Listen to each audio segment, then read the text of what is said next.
പിതാവിന്റെയും പുത്രന്റെയും പരിശുദ്ധാത്മാവിന്റെയും നാമത്തിൽ ആമേൻ. കർത്താവേ, നിന്റെ ഉന്നതമായ നാമത്തിന് സ്തോത്രം ചെയ്യുന്നു. കർത്താവേ, നിന്റെ വിശുദ്ധ പൗരോഹിത്യത്തെ മഹത്വപ്പെടുത്തണമേ. കർത്താവേ, സഭയിലുള്ള സാന്നിധ്യം പ്രകടമാക്കണമേ. 40 വർഷം അർപ്പിച്ച കുർബാനയുടെ യോഗ്യതയാൽ കൃപാസ്ഥാനത്താറെ ജീവനോടെ പ്രത്യക്ഷപ്പെട്ട പരിശുദ്ധ അമ്മയുടെ പ്രത്യക്ഷീകരണ സ്ഥിരീകരണത്തിനായി ഇന്ന് കൃപാസ്ഥാനത്താറെ നടക്കുന്ന 10,000-കണക്കിന് മനുഷ്യരുടെ പ്രാർത്ഥനയോട് കൂടെ ദൈവവേദലെ ഞാൻ നിന്നെ ഈശോനാമത്തിൽ ആശീർവദിക്കുന്നു.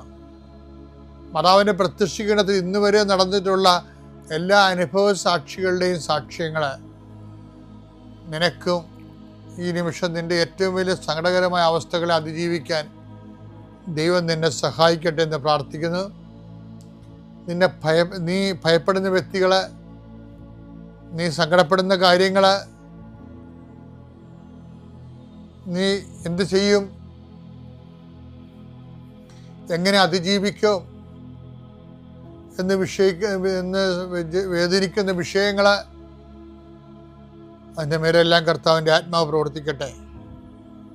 കർത്താവേ, ആശുപത്രി കഴിയുന്നവരെ, കർത്താവേ, ഓരോരോ ജീവിക്കാൻ വേണ്ടി ഓരോരോ ജോലിക്ക് പോകുന്നവരെ, ജോലി അന്വേഷിച്ച് പോകുന്നവരെ, ജോലി നഷ്ടപ്പെട്ടവരെ, വിസ പ്രോസസ്സിംഗ് ഇരിക്കുന്നവരെ, വിസ നഷ്ടപ്പെട്ടു പോയവരെ, പുതുക്കാൻ വേണ്ടി പരിശ്രമിക്കുന്നവരെ, നാട്ടിലെ ജോലിക്ക് ശ്രമിക്കുന്നവരെ, അതിൻ്റെ പരീക്ഷ എഴുതുന്നവരെ, അതിൻ്റെ പരീക്ഷ റിസൾട്ട് കാത്തിരിക്കുന്നവരെ, കർത്താവേ, പലതരത്തിലുള്ള ജപ്തി നടപടികൾ, പലതരത്തിലുള്ള കോടതി കേസുകൾ, പലതരത്തിലുള്ള ഒത്തുതീർപ്പ് ചർച്ചകൾ, എൻ്റെ കർത്താവിൻ്റെ ഉന്നതമായ നാമത്തിൽ ഈ പ്രാർത്ഥന കൂടുന്ന നിനക്ക് മാതാവിൻ്റെ പ്രത്യേക സാന്നിധ്യം ഞാൻ ഉറപ്പു തരികയും അമ്മ നിന്നെ സഹായിക്കുകയും ഈശോ നിന്നെ അനുഗ്രഹിക്കും. അമ്മേ പരിശുദ്ധ അമ്മേ, അമ്മേ പരിശുദ്ധ ദൈവമാതാവേ, കൃപാസനത്തിലൂടെ ഞങ്ങൾക്കും ഞങ്ങളുടെ ദേശത്തിനും അമ്മ മധ്യസ്ഥം തേടി തന്ന എല്ലാ അനുഗ്രഹങ്ങൾക്കും കൃപകൾക്കും ഞങ്ങളിപ്പോൾ ഹൃദയം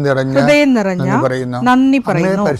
അമ്മേ പരിശുദ്ധമ്മേ, ദൈവമാതാവേ, 2004 ഡിസംബർ 7 ഉച്ചകഴിഞ്ഞ് 2:30 കൃപാസനത്തിൽ സംഭവിച്ച അമ്മയുടെ പ്രത്യക്ഷപ്പെടലിനെക്കുറിച്ച് തിരുസഭയ്ക്ക് സമർപ്പിച്ചിരിക്കുന്ന പഠനരേഖകളുടെ മേൽ സഭാത്മകമായ പഠനം ആരംഭിക്കുവാൻ ഞങ്ങൾ പ്രാർത്ഥിക്കുന്നു.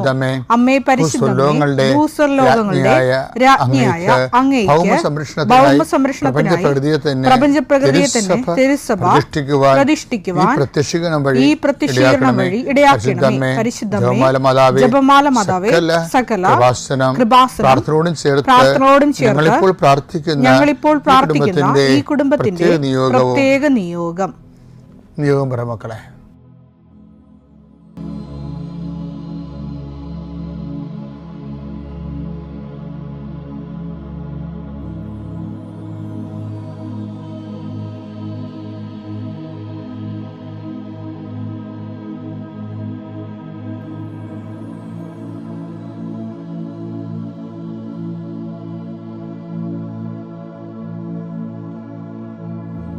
അമ്മയുടെ പ്രത്യക്ഷീകരണത്തിന്റെ ഈ അനുഗ്രഹവേളയിൽ ഞങ്ങൾക്ക് സാധിച്ചു തരുവാൻ കനിയണമേ.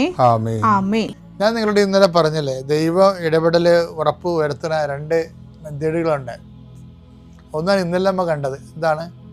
കുഷ്ഠരോഗി ഈശോയെ കാണുമ്പോൾ പറയുന്നു, അങ്ങയ്ക്ക് മനസ്സുണ്ടെങ്കിൽ, ആർക്കും മനസ്സില്ലെങ്കിലും അങ്ങയ്ക്ക് മനസ്സുണ്ടെങ്കിൽ എന്നെ സുഖപ്പെടുത്താൻ കഴിയും.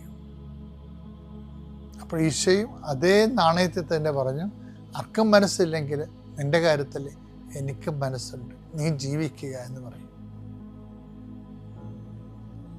അതുപോലൊരു സംഭവമാണ് യോഹന്നാൻ 5:6. അവൻ പറഞ്ഞു കർത്താവേ, വെള്ളം ഇളകുമ്പോൾ എന്നെ കുളത്തിലേക്ക് ഇറക്കാൻ ആരുമില്ല. എനിക്ക് ആരുമില്ല. ഞാൻ എത്തുമ്പോഴേക്കും മറ്റൊരുവൻ വെള്ളത്തിൽ ഇറങ്ങിക്കഴിഞ്ഞിരിക്കും. അപ്പൊ ഇതിനു മുമ്പ് ഈശോ ഒരു ചോദ്യം ചോദിക്കുന്നുണ്ട്. 5:5 യോഹന്നാൻ 5:5-6. അവൻ അവിടെ കിടക്കുന്നത് യേശു കണ്ടു. 38 വർഷമായ തലവാത രോഗി അവിടെ കിടക്കുന്നത് അവൻ കണ്ടു. അവൻ വളരെ നാളായി അവൻ കിടപ്പിലാണെന്ന് വളരെ നാളായി കിടക്കുന്നത് അറിഞ്ഞ് യേശു ചോദിച്ചു, സുഖം പ്രാപിക്കാൻ നിനക്ക് ആഗ്രഹമുണ്ടോ? സുഖം പ്രാപിക്കാൻ നിനക്ക് ആഗ്രഹമുണ്ട്. കാലഹരണപ്പെട്ടു പോയ ആളാ, ഖണ്ഡം ചെയ്ത ആളാ. വെച്ചുകഴിഞ്ഞാല് ഇനി ഒരു മുള, പ്രത്യാശയുടെ മുള കിളിർത്തു വരാനുള്ള അവസാന സാധ്യതയും തീർന്നു. ബന്ധുക്കളൊക്കെ, ഭാര്യയൊക്കെ ഉണ്ടായിരുന്നതാണ്, ബൈസ്റ്റാൻഡറായിട്ട് കുറേ ആൾക്കാരുണ്ടായിരുന്നായിരിക്കും ഇയാൾക്ക്. ഇയാളുടെ രക്ഷപ്പെടത്തില്ലെന്ന് കണ്ടപ്പോൾ അവരെല്ലാവരും അവരുടെ ചിറകിൽ പറന്നു പോയതാ. നമ്മ രക്ഷപ്പെടത്തില്ലെന്ന് കണ്ടാൽ പിന്നെ നമ്മുടെ കൂടെ ഉള്ളവർ നമുക്ക് ബോധം പോകാനേ പ്രാർത്ഥിക്കത്തുള്ളൂ. എന്താണ്, നമുക്ക് ബോധം പോയാൽ അവർക്ക് പോകണമല്ലോ. അപ്പം നമ്മളറിയത്തില്ല. അതാണ് വിഷയം. അപ്പം അതിനെല്ലാം ഈശോ ചോദിക്കണം ഒരു ചോദ്യം, ഇതൊക്കെയാണ് നിൻ്റെ അവസ്ഥയെന്ന് വിചാരിച്ചോ? നീ ബോധം പോയി കിട്ടാൻ ആഗ്രഹിക്കുന്നവരുണ്ടാവും. ഏതെങ്കിലും കാരണവശം കൊണ്ട് നിന്നെ ഡിസോൺ ചെയ്യാൻ ഉദ്ദേശിക്കുന്നവരുണ്ടാവും. പറയണ്ട്, എനിക്ക് ആരുമില്ലെന്ന് പറയണതേ ഒരു ചങ്കെ കൊണ്ട വർത്തനാണ്. നിങ്ങൾ ഒരിക്കലും ക്രിസ്തു ജീവിച്ചിരിക്കുമ്പോൾ ഒരിക്കലും ഒരു മനുഷ്യൻ ഈ ഭൂമിയിൽ എനിക്കാരുമില്ലെന്ന് പറയരുത്. അഥവാ പറയണമെങ്കിൽ നീ ക്രിസ്തുവിനോടെ പറയാം. അപ്പം ക്രിസ്തു ആരാണെന്ന് നിനക്ക് മനസ്സിലാവും. അപ്പോൾ ഈശോ പറഞ്ഞു, നിനക്ക് ആരുമില്ല, എങ്കിലും നിനക്ക് ഞാനുണ്ട്. നീ ഒരു ഓർഫണാകാം, പക്ഷെ നിനക്ക് ഞാനുണ്ട്. ആരും ഓർഫണാകരുത്, ആരും അനാഥരാകരുത് എന്ന ഒറ്റ ഉദ്ദേശത്തിലാണ് ഈശോ മനുഷ്യാവതാരം ചെയ്ത് പാപത്തിന് പരിഹാരം ചെയ്ത് കുരിശുമരണം വരിച്ചു. പിതാവത് മഹത്വപൂർണമായി അവനെ ഉയർത്തെഴുന്നേൽപ്പിച്ചു. അവൻ്റെ ഉയർത്തെഴുന്നേൽപ്പിൻ്റെ സാന്നിധ്യം നമ്മളെ അനാഥമാക്കാതെ നമ്മുടെ കൂടെ കാലത്തോടൊപ്പം തുടരുകയാണ്. ആ ഒരു ബോധം നിനക്കുണ്ട്. വിശ്വാസം നമുക്ക് എന്ത് തന്നു എന്ന് ചോദിച്ചാൽ ജ്ഞാനസ്നാന പുസ്തകത്തിലുണ്ട്, വിശ്വാസം നിനക്ക് എന്ത് തരുന്നു എന്ന് മുതിർന്നവരുടെ ജ്ഞാനസ്നാന പുസ്തകത്തിൽ വൈദികൻ ചോദിക്കും. പറയും, വിശ്വാസം എനിക്ക് നിത്യജീവൻ നൽകുന്നു. അത് ഞാൻ സഭ എന്നോട് പറഞ്ഞുകൊണ്ട് ഞാൻ അങ്ങനെ ആൾക്കാരോട് പറയും, നിങ്ങൾ നിത്യജീവൻ നൽകുന്നു എന്ന് പറയണമെന്ന്. പക്ഷേ എൻ്റെ മനസ്സപ്പോൾ പറയും, വിശ്വാസം നിനക്ക് ക്രിസ്തുവിനെ തരുന്നു. ക്രിസ്തുവില്ലെങ്കിൽ നിത്യജീവൻ കൊണ്ട് എന്ത് പ്രയോജനം? വിശ്വാസ പ്രമാണം. സർവശക്തനായ പിതാവും ആകാശത്തിൻ്റെയും ഭൂമിയുടെയും സൃഷ്ടാവുമായ ദൈവത്തിൽ ഞാൻ വിശ്വസിക്കുന്നു. അവിടുത്തെ ഏകപുത്രനും ഞങ്ങളുടെ കർത്താവുമായ ഈശോമിശിഹായിലും ഞാൻ വിശ്വസിക്കുന്നു. ഈ പുത്രൻ പരിശുദ്ധാത്മാവിനാൽ ഗർഭസ്ഥനായി കന്യകാമറിയത്തിൽ നിന്ന് പിറന്ന് പൊന്തിയോസ് പീലാത്തോസിന്റെ കാലത്ത് പീഡകൾ സഹിച്ച് കുരിശിൽ തറയ്ക്കപ്പെട്ട് മരിച്ച് അടക്കപ്പെട്ട് പാതാളങ്ങളിൽ ഇറങ്ങി മരിച്ചവരുടെ ഇടയിൽ നിന്ന് മൂന്നാം നാൾ ഉയർത്ത് സ്വർഗത്തിലേക്ക് എഴുന്നള്ളി സർവശക്തിയുള്ള പിതാവായ ദൈവത്തിന്റെ വലതുഭാഗത്തിരിക്കുന്നു. അവിടെ നിന്ന് ജീവിക്കുന്നവരെയും മരിച്ചവരെയും വിധിക്കുവാൻ വരുമെന്നും ഞാൻ വിശ്വസിക്കുന്നു. പരിശുദ്ധാത്മാവിലും ഞാൻ വിശ്വസിക്കുന്നു. വിശുദ്ധ കത്തോലിക്കാ സഭയിലും പുണ്യവാന്മാരുടെ ഐക്യത്തിലും പാപങ്ങളുടെ മോചനത്തിലും ശരീരത്തിന്റെ ഉയർപ്പിലും നിത്യമായ ജീവിതത്തിലും ഞാൻ വിശ്വസിക്കുന്നു. ആമേൻ. സുഖസ്ഥനായ ഞങ്ങളുടെ പിതാവേ, അങ്ങയുടെ നാമം പൂജിതമാകണമേ. അങ്ങയുടെ രാജ്യം വരണമേ. അങ്ങയുടെ തിരുമനസ് സ്വർഗത്തിലെ പോലെ ഭൂമിയിലും ആകണമേ. അന്നു വേണ്ടുന്ന ആഹാരം ഇന്ന് ഞങ്ങൾക്ക് തരണമേ. ഞങ്ങളോട് തെറ്റ് ചെയ്യുന്നവരോട് ഞങ്ങൾ ക്ഷമിക്കുന്നത് പോലെ ഞങ്ങളുടെ തെറ്റുകൾ ഞങ്ങളോടും ക്ഷമിക്കണമേ. ഞങ്ങളെ പ്രലോഭനത്തിൽ ഉൾപ്പെടുത്തരുതേ, തിന്മയിൽ ഞങ്ങൾ രക്ഷിക്കണമേ. ആമേൻ. നന്മ നിറഞ്ഞ മറിയമേ, സ്വസ്തി. കർത്താവ് അങ്ങയുടെ കൂടെ സ്ത്രീകളിൽ അങ്ങ് അനുഗ്രഹിക്കപ്പെട്ടവളാകുന്നു.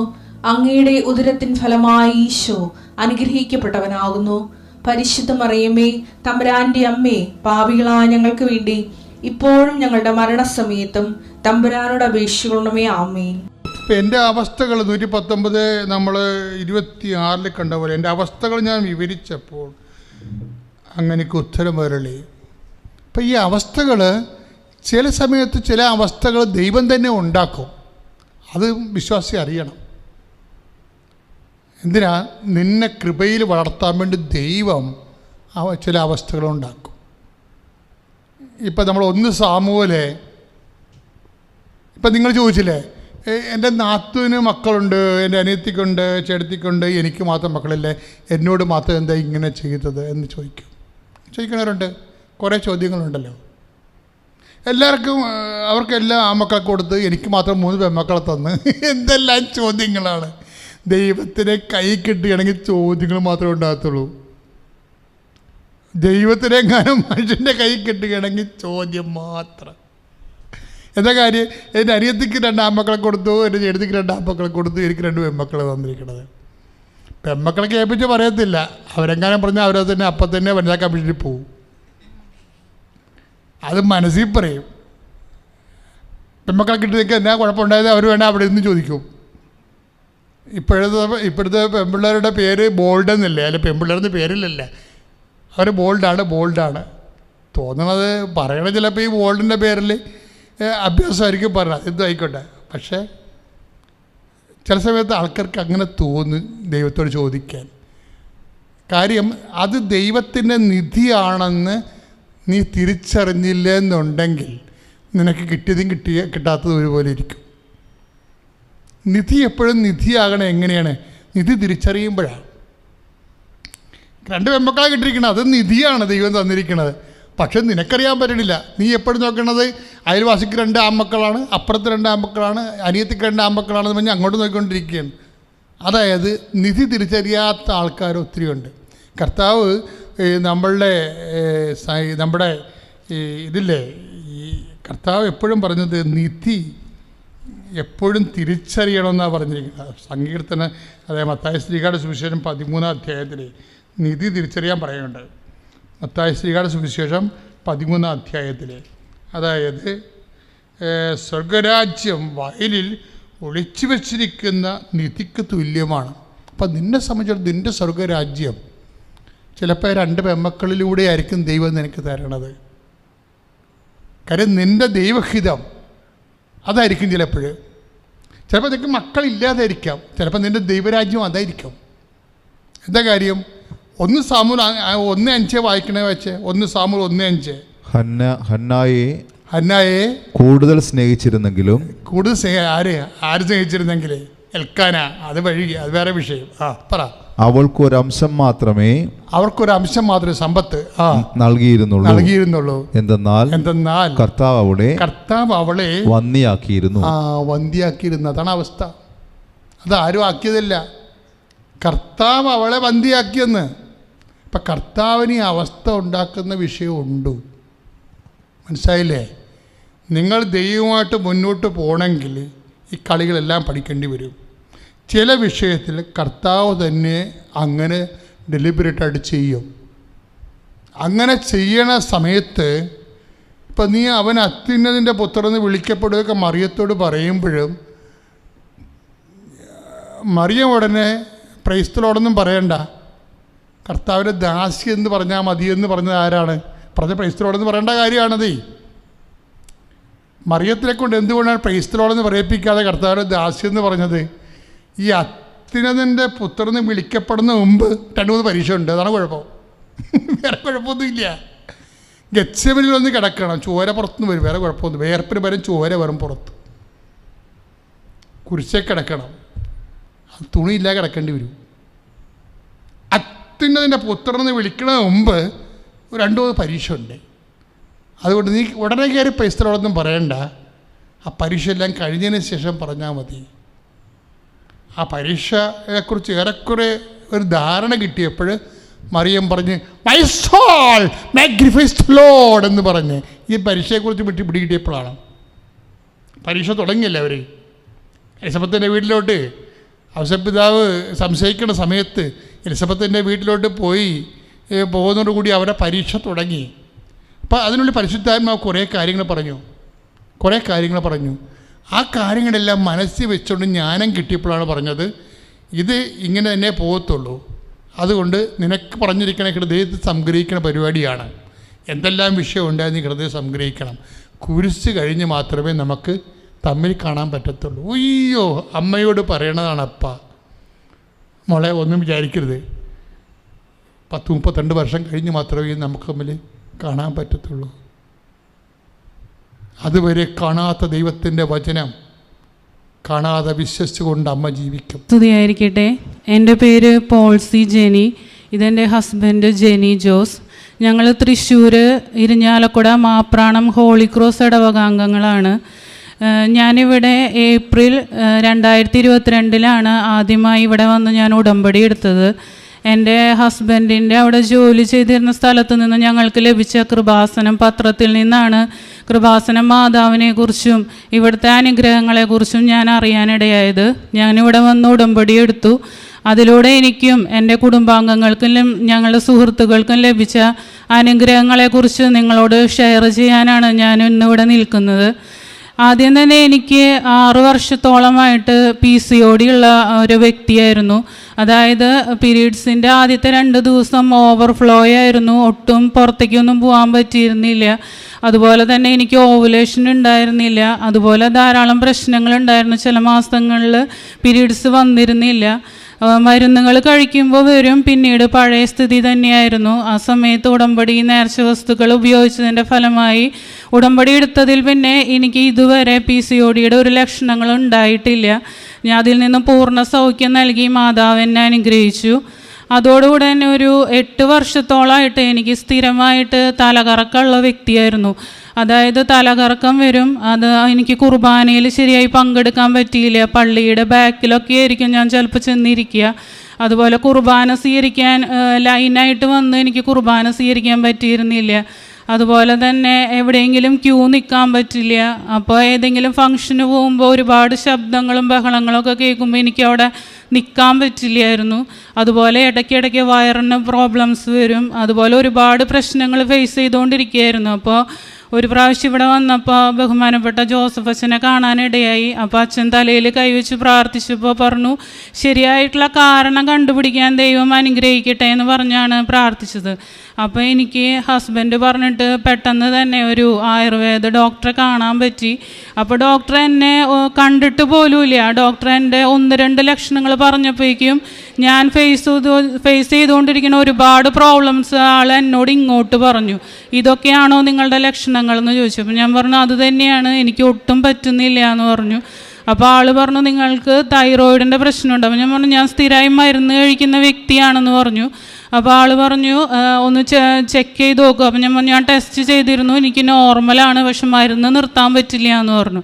അപ്പോൾ ആൾ പറഞ്ഞു വെറുതെ TSH നോക്കിയിട്ട് കാര്യമില്ല, T4 T3 ഒക്കെ നോക്കേണ്ടി വരും, അതുപോലെ ടെസ്റ്റുകൾ നടത്തേണ്ടി വരും എന്ന് പറഞ്ഞു. അപ്പം ഞാനത് ടെസ്റ്റുകൾ നടത്തിയപ്പോൾ അതിൽ നല്ല വേരിയേഷൻ ഉണ്ടായിരുന്നു.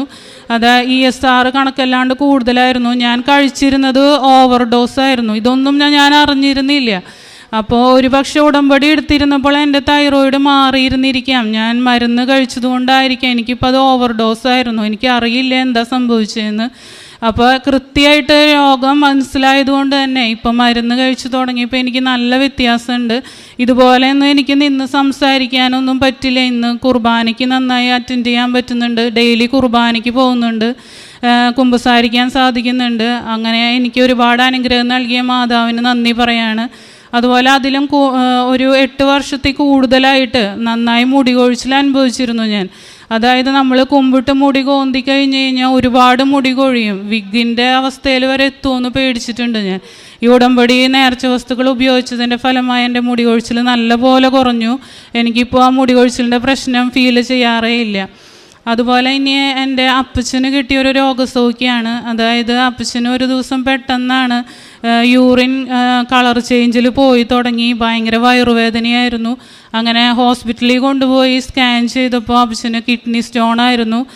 2 സ്റ്റോൺ ഉണ്ടായിരുന്നു, 5 mm-ൻ്റെയും 12 mm-ൻ്റെയും. ചെറിയൊരു ചക്കക്കുരുവിൻ്റെ വലിപ്പം ഉണ്ടായിരുന്നു. അത് കിഡ്നിയിലായിരുന്നില്ല, അത് ട്യൂബിലോട്ട് ഇറങ്ങി ബ്ലോക്കായി നിൽക്കുമായിരുന്നു. അപ്പോൾ ഭയങ്കര പെയിനായിരുന്നു ആൾക്ക്. അപ്പോൾ ഡോക്ടറെ കാണിച്ചപ്പോൾ ഡോക്ടർ പറഞ്ഞു ഓപ്പറേഷനാണ് വഴി, മരുന്ന് കഴിച്ച് നോക്കാം എന്ന് പറഞ്ഞു. അപ്പോൾ അപ്പച്ചന് ഓപ്പറേഷൻ ടെൻഷനായതുകൊണ്ട് തന്നെ ഒറ്റമൂലിയൊക്കെ ട്രൈ ചെയ്തു. പക്ഷെ ആരും ഉറപ്പ് പറഞ്ഞില്ല, ഒട്ടും മാറ്റാൻ പറ്റുന്ന ഒരു സ്റ്റേജ് അല്ല, വേണമെങ്കിൽ വേദന കുറച്ച് തരാം, അത്രേ പറ്റുള്ളൂ എന്ന് പറഞ്ഞു. അപ്പം ഞാൻ അമ്മയ്ക്ക് നമ്മുടെ ഉടമ്പടി തൈലം കൊടുത്തിരുന്നു. അപ്പം അമ്മ അത് യൂസ് ചെയ്തു. അമ്മ മാതാവിൻ്റെ രൂപം അടുത്ത് വെച്ചിട്ട് അപ്പച്ചൻ്റെ മേല് ഉടമ്പടി തൈലം തേച്ച് പ്രാർത്ഥിച്ചു. 3 പ്രാവശ്യം സ്കാൻ ചെയ്തപ്പോഴും മരുന്ന് കഴിച്ചിട്ടും വെള്ളം കുടിച്ചിട്ടും കുറയാതിരുന്ന കല്ല് 4ാമത്തെ പ്രാവശ്യം ഉടമ്പടി തൈലം ഉപയോഗിച്ചിട്ട് പോയി സ്കാൻ ചെയ്തപ്പോൾ അവർ പറഞ്ഞത് ആ കല്ല് അവിടെ ഇല്ല എന്നായിരുന്നു. അപ്പച്ചന് വേദന പോലും അധികം അനുഭവിക്കാതെ ആ കല്ല് എങ്ങനെയോ പുറത്തു പോയി. അത് ഞങ്ങളുടെ വിശ്വാസത്തെ വർദ്ധിപ്പിക്കുകയായിരുന്നു. അടുത്തത് ഞങ്ങളുടെ ഒരു എൻ്റെ വീട്ടിൽ നടന്ന ഒരു കേസായിരുന്നു. അതായത് 10 വർഷമായിട്ട് ഒത്തുതീർപ്പാവാതെ ഞങ്ങൾ കേസ് കൊടുത്തിട്ടും അത് തീരാതെ അപ്പീൽ കൊടുത്ത് അങ്ങനെ പോയിക്കൊണ്ടിരിക്കുകയായിരുന്നു. അപ്പം ഞാനത് ഉടമ്പടിയിൽ വെച്ചിട്ടുണ്ടായിരുന്നു. അപ്പോൾ അത് ഇപ്പോൾ ഈ ഉടമ്പടി വെച്ചതിൻ്റെ ഭാഗമായിട്ട് ആ കേസ് അവർ തന്നെ മുൻകൈ എടുത്ത് ഇപ്പോൾ ഒത്തുതീർപ്പായി, അളവ് കഴിഞ്ഞു. അങ്ങനെ ഞങ്ങളുടെ വലിയൊരു കുടുംബത്തിൻ്റെ ഒരു ടെൻഷൻ മാതാവ് തീർത്തു തന്നു. അടുത്തത് എൻ്റെ മകൾക്കുണ്ടായ ഒരു സാക്ഷിയാണ്. അതായത് എൻ്റെ മകള് ഓൺലൈൻ ക്ലാസ്സൊക്കെ ആയിട്ട് ഒരുപാട് നാൾ വീട്ടിലിരുന്നിട്ട് പിന്നീട് സ്കൂളിൽ പോയി തുടങ്ങിയപ്പോൾ അവൾക്ക് ഭയങ്കര പേടി. വീട്ടിൽ കുഴപ്പമില്ല, സ്കൂളിൽ പോയി കഴിഞ്ഞാൽ ഭയങ്കരമായിട്ട് പേടി. എന്തോ ക്ലാസ്സുകൾ എടുക്കുമ്പോൾ അവൾക്ക് മനസ്സിലാവണില്ല, ശ്വാസം മുട്ട് വരിക, പെട്ടെന്ന് ടെൻഷൻ കയറുക. അപ്പം ഞാൻ ഓട്ടോയിൽ എന്നെ വിളിച്ചു പറയും, ഞാൻ ഓട്ടോയിൽ പോയിട്ട് അവളെ കൊണ്ടുവരും. ഇത് സ്ഥിരമായിപ്പോൾ എനിക്ക് പേടിയായി തുടങ്ങി. അപ്പോൾ ടീച്ചേഴ്സ് സംസാരിച്ചിട്ട് അവൾ ഓക്കെ ആവണില്ല. അപ്പോൾ അവൾക്കൊരു വാശി, ഞാൻ അച്ഛനെ കണ്ട് പ്രാർത്ഥിച്ചാൽ എൻ്റെ അസുഖം മാറും. അപ്പം ഞങ്ങൾക്ക് ഒരു ഉറപ്പുമില്ല, ഇവിടെ വന്ന് അച്ഛനെ കാണാൻ പറ്റുന്ന ഒരു ഉറപ്പുണ്ടായില്ല. എന്തോ ദൈവസഹായം കൊണ്ട് ഇവിടെ വന്നപ്പോൾ അച്ഛനെ ഞങ്ങൾക്ക് അന്ന് കാണാൻ പറ്റി. അച്ഛൻ്റെ കൈവെപ്പ് പ്രാർത്ഥന കഴിഞ്ഞപ്പോൾ അവൾക്ക് നല്ല മാറ്റമുണ്ട്. ഇപ്പോൾ നന്നായി പഠിക്കും, നല്ല ആക്റ്റീവായിരുന്നു. അവൾക്കിപ്പോൾ യാതൊരു വിധത്തിലുള്ള പ്രശ്നങ്ങളും ഇല്ല. അതുപോലെ എൻ്റെ സുഹൃത്തുക്കൾക്ക് കിട്ടിയ 1-2 സാക്ഷ്യം കൂടെ ഞാൻ നിങ്ങളായിട്ട് പങ്കുവയ്ക്കുകയാണ്. എൻ്റെ ഒരു ഫ്രണ്ടിന്, എൻ്റെ ഏറ്റവും അടുത്ത ഒരു ക്ലോസ് ഫ്രണ്ടാണ്, ആളുടെ മോൻ ഫുട്ബോൾ കളിക്കുന്നതിൻ്റെ ഇടയിൽ കൂട്ടിയിടിച്ചിട്ട് വീണു. അപ്പോൾ തല തട്ടിയോന്ന് അവർക്ക് അറിയണ്ടായിരുന്നില്ല. പക്ഷെ വീട്ടിൽ വന്നു കഴിഞ്ഞപ്പോൾ ഭയങ്കര ഛർദിയായിരുന്നു. പച്ചവെള്ളം കുടിച്ചാൽ പോലും ഛർദിക്കുക, ചായ കുടിച്ചത് ഛർദിക്കുക. അപ്പം ഞാൻ നമ്മുടെ നേർച്ച വസ്തു ഉപ്പ് കൊടുത്തിട്ടുണ്ടായിരുന്നു. അപ്പോൾ ആള് വെള്ളത്തിൽ ഉപ്പ് കലക്കി മോന് കൊടുക്കുന്നുണ്ടായിരുന്നു. എന്നെ വിളിച്ചു പറഞ്ഞു, ഭയങ്കര കരച്ചിലൊക്കെ ആയിരുന്നു. അപ്പം ഞാൻ പറഞ്ഞു, ചേച്ചി പേടിക്കണ്ട, മാതാവിനോട് പ്രാർത്ഥിച്ചിട്ടുള്ളതല്ലേ, കുഴപ്പമുണ്ടാവില്ല. അപ്പോൾ ആ സമയത്ത് ഞാൻ നേർന്നു. മോനൊരു കുഴപ്പമില്ലാതെ ഹോസ്പിറ്റലിൽ കൊണ്ടുപോയിരിക്കുകയായിരുന്നു. ഒരു കുഴപ്പമില്ലാതെ മോൻ തിരിച്ചു വരാമെന്നുണ്ടെങ്കിൽ ഞാൻ ഇവിടെ വന്ന് മാതാവിൻ്റെ മുന്നിൽ നിന്ന് സാക്ഷ്യം പറഞ്ഞോളാമെന്ന് നേർന്നിട്ടുണ്ടായിരുന്നു. അന്ന് രാത്രി തന്നെ മോനൊരു കുഴപ്പമില്ല, അത് വീണതിൻ്റെ ഒരു ടെൻഷൻ കൊണ്ടോ വയറ് ഇതായതിൻ്റെ എന്തെങ്കിലും ആയിരിക്കും, ഒരു കുഴപ്പമില്ല എന്ന് പറഞ്ഞാൽ അന്ന് തന്നെ മോനെ ഡിസ്ചാർജ് ചെയ്ത് കൊണ്ടുവന്നു. അതുപോലെ എൻ്റെ ഒരു ഫ്രണ്ട് തന്നെയാണ്, ആൾ ക്രൈസ്തവരാണ്. അവർ മാതാവിലും എല്ലാത്തിലും വിശ്വാസം ഉണ്ടായിരുന്നു. ആൾക്ക് ഡെലിവറിയിൽ കൊച്ച് പുറത്തേക്ക് വരുന്ന ടൈമിൽ തല പുറത്തേക്ക് വന്നു, അവിടെ വെച്ചിട്ട് ബ്ലോക്കായി. അപ്പോൾ ബ്രെയിൻ ഡെഡായിപ്പോയി. അപ്പോൾ ഒരു 99% കൊച്ചിന് കിട്ടില്ല എന്ന് ഉറപ്പ് പറഞ്ഞതാണ്. ആ സമയത്താണ് എന്നെ വിളിച്ച് പറയുന്നത്. അപ്പം ഞാൻ പറഞ്ഞു, ഇങ്ങനെ മാതാവുണ്ട്, ഇങ്ങനെ ഒരു മാതാവുണ്ട്, പ്രാർത്ഥിച്ച് നടക്കും. അപ്പോൾ നിങ്ങൾക്ക് വിശ്വാസം ഉണ്ടെങ്കിൽ തൈലം തേച്ച് പ്രാർത്ഥിക്കാൻ പറ്റുമോ എന്ന് ചോദിച്ചു. അപ്പോൾ അവർ പറഞ്ഞു, ഇപ്പം എന്തു പറഞ്ഞാലും ചെയ്യാൻ നിൽക്കുന്ന ഒരു സിറ്റുവേഷനിലാണ് ഞാൻ. അപ്പോൾ ആളാണെങ്കിൽ മഠത്തിലൊക്കെ പഠിച്ചതായതുകൊണ്ട് കൊന്ത ചെല്ലാനൊക്കെ അറിയായിരുന്നു. അപ്പോൾ ഒരു ചേച്ചി വഴി ഇവിടെ ഉടമ്പടി എടുത്ത ഒരു ചേച്ചി വഴി തന്നെ തൈലം അവിടെ എത്തിക്കാൻ പറ്റി. അപ്പോൾ ഉണ്ണീനെ തേക്കാൻ അവർ ഡോക്ടേഴ്സ് സമ്മതിക്കുന്നുണ്ടായിരുന്നില്ല. അപ്പോൾ ഞാൻ പറഞ്ഞു, ചേച്ചി നെറ്റീമ തൈലം തേച്ച് പ്രാർത്ഥിച്ചാൽ മതി, മോൾക്ക് എന്തായാലും ഉണ്ണിക്ക് സൗഖ്യം കിട്ടും എന്ന് പറഞ്ഞു. അതിനുശേഷം 99% പോലും ഹോപ്പില്ലാതിരുന്ന ഒരു കേസായിരുന്നു. എന്നിട്ട് ആ ചേച്ചി എന്നെ നേരിട്ട് വിളിച്ചിട്ട് പറഞ്ഞു, മോൾക്ക് പെട്ടെന്നാണ് മാറ്റങ്ങൾ വന്നത്, ഇപ്പോൾ തന്നെ ശ്വസിക്കാൻ തുടങ്ങി, വെന്റിലേറ്ററിൽ നിന്ന് മാറ്റി സ്വയം ശ്വസിക്കുന്നുണ്ട്. ഉണ്ണിക്ക് ഒരു 80% നല്ല മാറ്റം വന്നിട്ടുണ്ട്. ഇപ്പോൾ ഉണ്ണി റിക്കവറായി വരുന്നു. ഇത്രയും അനുഗ്രഹങ്ങൾ ഞങ്ങൾക്കും ഞങ്ങളുടെ കുടുംബത്തിനും നൽകിയ സ്വർഗസ്ഥനായ പിതാവിനും മാതാവിനും തിരുക്കുമാരനും കോടാനുകോടി നന്ദി അർപ്പിക്കുന്നു. നന്ദി. ദൈവത്തിന് സ്തോത്രം. എൻ്റെ പേര് രാഖി, ഞാൻ തിരുവല്ലയിൽ നിന്ന് വരുന്നു. ഞാനിവിടെ ഉടമ്പടി എടുത്തത് 2020 എൻ്റെ കസിൻ വഴിയാണ് ഞാനിത് ഇവിടെ വന്ന് ഉടമ്പടി എടുത്തത്. അപ്പം ഞാൻ M.Com പാസ് ഔട്ടായി കഴിഞ്ഞ് 2 years എനിക്ക് ജോലി ഉണ്ടായിരുന്നു. അത് കഴിഞ്ഞ് എനിക്ക് പുറത്ത് പോകണമെന്ന് നല്ല ആഗ്രഹമുണ്ടായിരുന്നു. പക്ഷേ കൊറോണയൊക്കെ വന്നു. അത് കഴിഞ്ഞ് എൻ്റെ പുറത്ത് പോകുന്ന അറ്റംപ്റ്റൊക്കെ ഫെയിലിയറായിപ്പോയി. പിന്നെ അത് കഴിഞ്ഞ് ഈ 2020 ഞാൻ ഉടമ്പടി എടുത്തു കഴിഞ്ഞപ്പോൾ എനിക്ക് എല്ലാ കാര്യങ്ങളും നന്നായിട്ട് ചെയ്യാനൊന്നും പറ്റിയില്ല. അതായത് പ്രേക്ഷിത പ്രവർത്തനങ്ങളൊന്നും കറക്റ്റായിട്ട് ചെയ്യാൻ പറ്റിയില്ല. ഞാൻ വിചാരിച്ചു പ്രാർത്ഥന മാത്രം മതിയായിരിക്കുമെന്ന് വിചാരിച്ചു. പക്ഷേ ഞാൻ ഉടമ്പടി വീണ്ടും പുതുക്കി കഴിഞ്ഞപ്പോൾ ഒന്നുകൂടെ എനിക്ക് എൻ്റെ കാര്യത്തിൽ പ്രോഗ്രസ് വന്നു. മാതാവ് തന്നെ എനിക്ക് ഓരോ ഐഡിയാസ് പറഞ്ഞു തന്നു. അങ്ങനെ ഞാൻ കാനഡയുടെ വിസയ്ക്ക് വേണ്ടി അപ്ലൈ ചെയ്തു. സ്റ്റഡി പെർമിറ്റിന് വേണ്ടിയാണ്. അതെല്ലാം നമ്മുടെ ഫസ്റ്റ് പ്രോസസ്സ് IELTS ആണല്ലോ. അപ്പോൾ IELTSന് വേണ്ടി ഞാൻ മാതാവിനോട് പറഞ്ഞു, ഞാൻ ഫസ്റ്റ് അറ്റംപ്റ്റിൽ തന്നെ IELTS പാസ്സായി കഴിഞ്ഞാൽ നെക്സ്റ്റ് ഡേ തന്നെ വന്ന് ഞാനിവിടെ അമ്മയ്ക്ക് മുന്നിൽ വന്ന് സാക്ഷ്യം പറയാമെന്ന് പറഞ്ഞു.